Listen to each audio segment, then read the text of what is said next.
Straight ahead on 12 News, Help Wanted, where workers are in high demand and why that demand isn't likely to dry up anytime soon.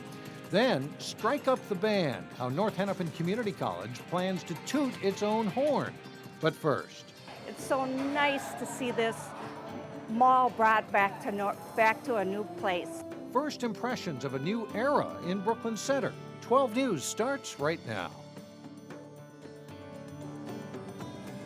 Hello and thanks for joining us. I'm Mike Johnson. And I'm Alexandra Renslow. After much anticipation, retail giant Walmart opens for business at the new Shingle Creek Crossing. As Renee Bonneau reports, the former Brookdale Mall site has come a long way, yet there's still a long way to go.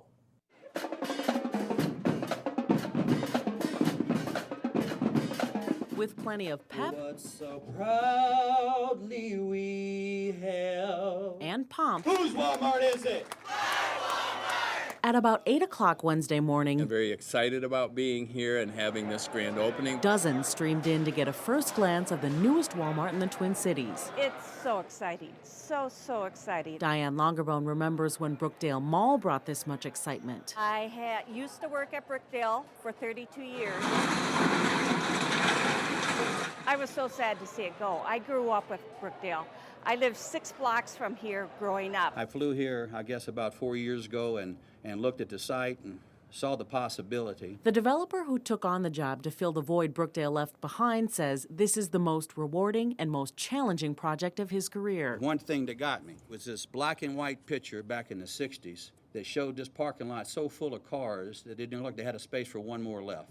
If it was that powerful back then, it can be powerful again. He says Walmart is a strong start, offering the area more than just a new place to shop. It'll take a big crew to run this store 24 hours a day, 7 days a week. All told, Walmart says it'll employ about 300 people. The developer and city leaders say they expect this type of economic growth to continue here for the next 2 to 4 years. Surrounding Walmart's parking lot are clues of what's to come, like a 40,000 square foot, 24-hour LA Fitness set to soon break ground. When finished, 750,000 square feet of new tenants will join Sears and Kohl's. It's so nice to see this mall brought back to a new place. In Brooklyn Center, Renee Bonneau, 12 News. The developers won't confirm which tenants will join Walmart at Shingle Creek Crossing. The city says so far 21 businesses have filed letters of intent. A Brooklyn Park man is due in court next month for allegedly possessing thousands of files of child pornography. Michael Dale is charged with 6 felony counts of possessing pornographic work. According to the criminal complaint, a Minneapolis police officer came across the child pornography through a file-sharing network that the suspect admitted using. Government court records show Dale has no prior criminal history. A Plymouth woman is accused of dumpster diving to steal personal information to open fraudulent credit card accounts. Jamie Chapman is charged with 1 count of identity theft and 1 count of credit card fraud. Police say Chapman found a passport and social security number in a trash bin in Golden Valley. The criminal complaint says Chapman then opened online accounts to order nearly $3,000 worth of merchandise. If convicted, Chapman faces up to 5 years in prison for each charge. Job gains have been relatively modest, with the national unemployment rate currently sitting at 8.1%. But one industry that is seeing some positive growth is in the field of health information technology. And as Delane Cleveland reports, thanks to a federal mandate, the health IT job market is expected to grow even more in the coming years. If there's still an issue, please give me a call back. Mike Smith's job at North Memorial Outpatient Center keeps him relatively busy.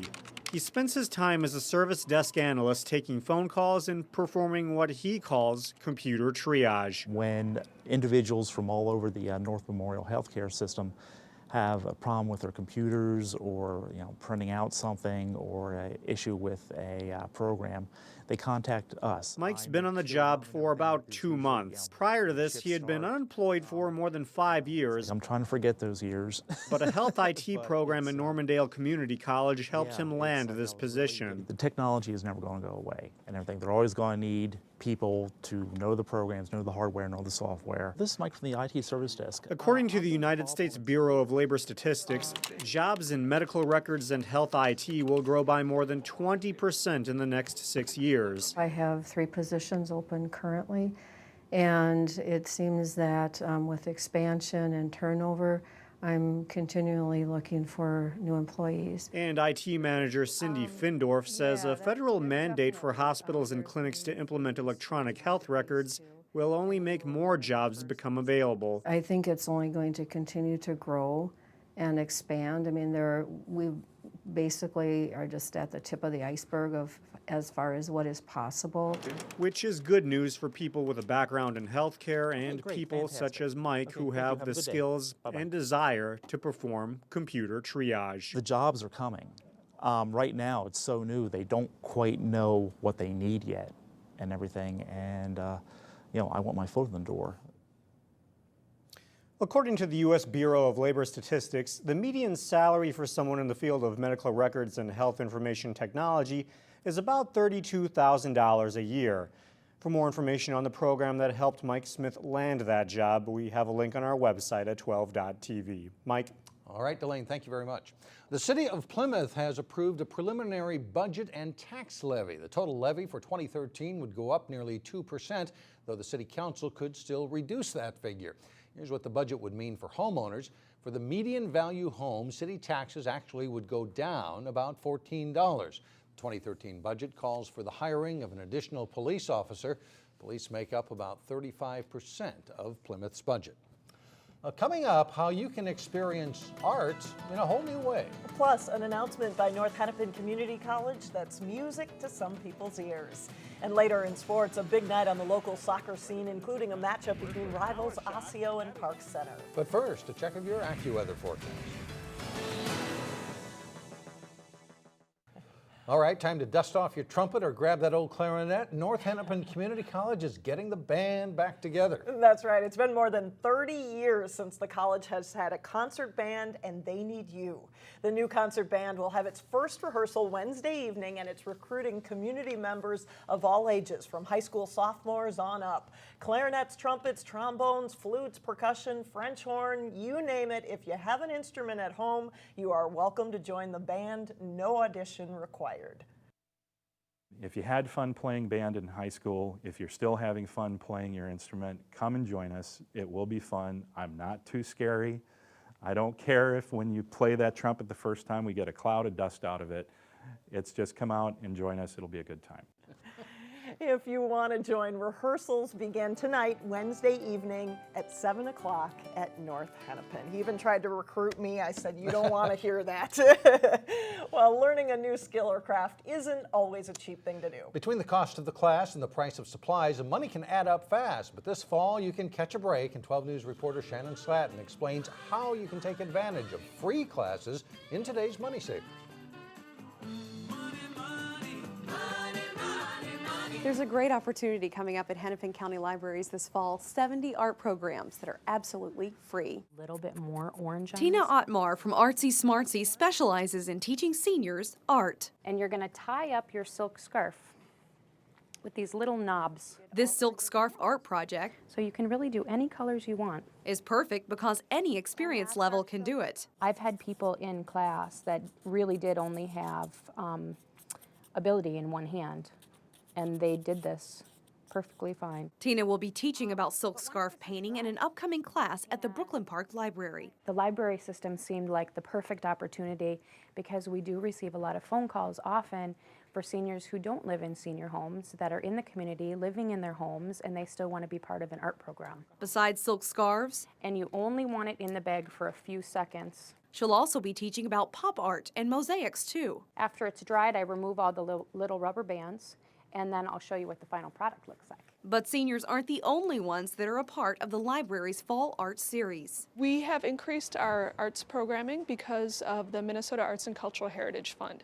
It's allowed us to work with a lot of community partners to offer high quality arts programs that are free for the community. At the end of the class, you have knowledge and a new piece of art. Areas where the white is where the rubber bands were. After these are nice and dry, the folks will use these and they can just put them around their neck and make a nice little spring scarf.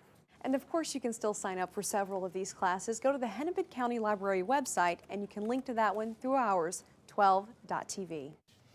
All right, thanks, Shannon. Well, earlier we told you about Walmart's grand opening in Brooklyn Center. Coming up, why some shoppers lined up especially early. But first in sports, we dive into the pool as the Maple Grove swimming and diving team takes on Edina.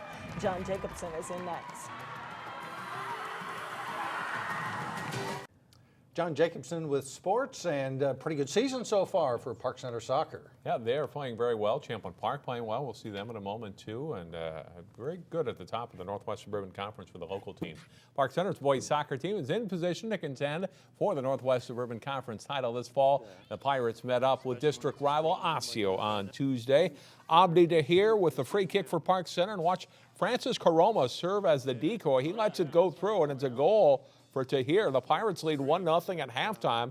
And a day with pink was prevalent to promote breast cancer awareness. Shortly after a corner kick, Caroma taps it back to Johar Tahir. He lost a well-placed shot in, and the Pirates have a little breathing room at 2-0 just over 11 minutes into the second half.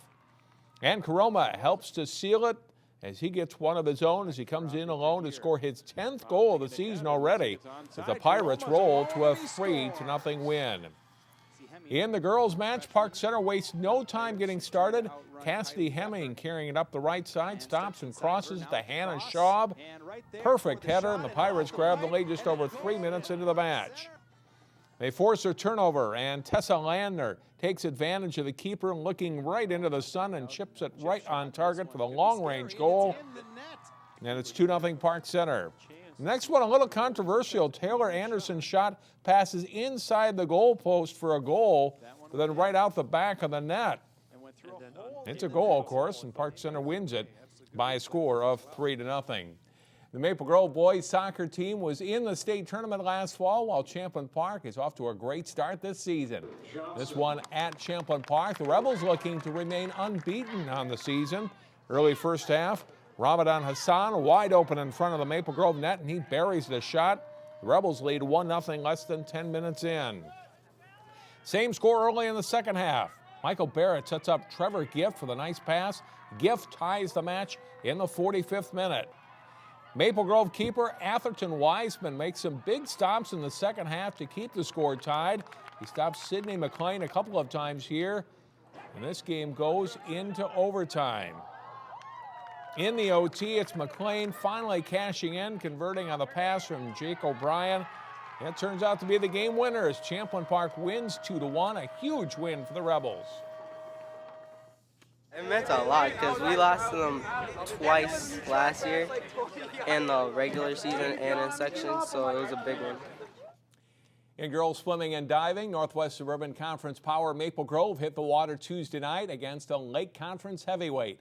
The Crimson facing Edina.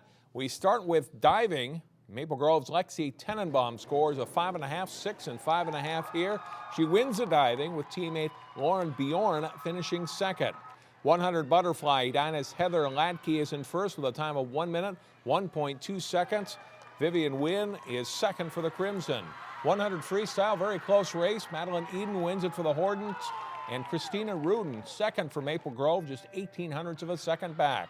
500 free, Amelia Anderson wins easily for Edina. Maple Grove's Brooke Soller is the runner-up. Some power issues before the 200 freestyle relay. The meet continues, but with minimal lighting and no scoreboard the rest of the way. 100 backstroke, Aaron Buck wins for Maple Grove in 59.01 seconds. Buck also anchored the Crimson to victory in the 200 free relay, but it's the Hornets that win the meet, 98.86. In prep tennis, Armstrong hosting Park Center at #1 singles. Good rally between Park Center's Ugana Ujakwu and Armstrong's Christina Conrad. Conrad gets the point with a backhand winner, and she wins the match in straight sets. 2 singles, Falcon's Sarah Coriel in the near court gets Kathy Hong on the run and takes the point, and Coriel wins her match in straight sets. At #3 singles, it's Jenny Fisher for Armstrong in the far court. Lacey Merriman for Park Center. Fisher gets to the net and scores the volley winner. And then play at first doubles, Caitlin Sturdy serving for PC. The return by Amy Master sets up the volley winner for her teammate Sarah Wixon. And later it's Sturdy's partner, Catherine Doan, with some nice net play for the point here for the Pirates. Master and Wixon, though, win in 3 sets, and Armstrong goes on to win the match by a final team score of 5-2. And let's look at sports for today. All right, thanks a lot, John. And now to Local Vote 2012. We have 2 candidates running to represent Brooklyn Center and Brooklyn Park in the State House. It is House District 40B. Republican Richard Cushing is challenging DFL incumbent Deborah Hillstrom. My name is Richard Cushing, and I'm asking for your vote on November 6th. What concerns you concerns me. I think we have enough evidence that more spending by career politicians in St. Paul is not fixing Minnesota's economy. We need to reduce the burden of high taxes and overregulation that keep businesses from paying better wages and keep you from holding on to more of what you earn. It's also time to put students first by letting schools hire, reward, and keep the very best teachers. And unlike Deborah Hillstrom, who voted to raise taxes on working class folks like you in order to give money to the billionaire owner of the Vikings and his millionaire players, I don't believe that's a core Minnesota value, and I don't think you do either. Please vote for Cushing on November 6th. Hello, I'm State Representative Deborah Hillstrom. It has been an honor to represent you in the Minnesota House of Representatives. Together, we have accomplished a lot, but there's still a lot to do. I ask for your vote on November 6th. If you vote for me, I will fight for you every day to have an economy that works. We must invest in education so we can have a skilled workforce to ensure Minnesota can continue to lead the nation. We need to protect homeowners and small businesses from rising property taxes.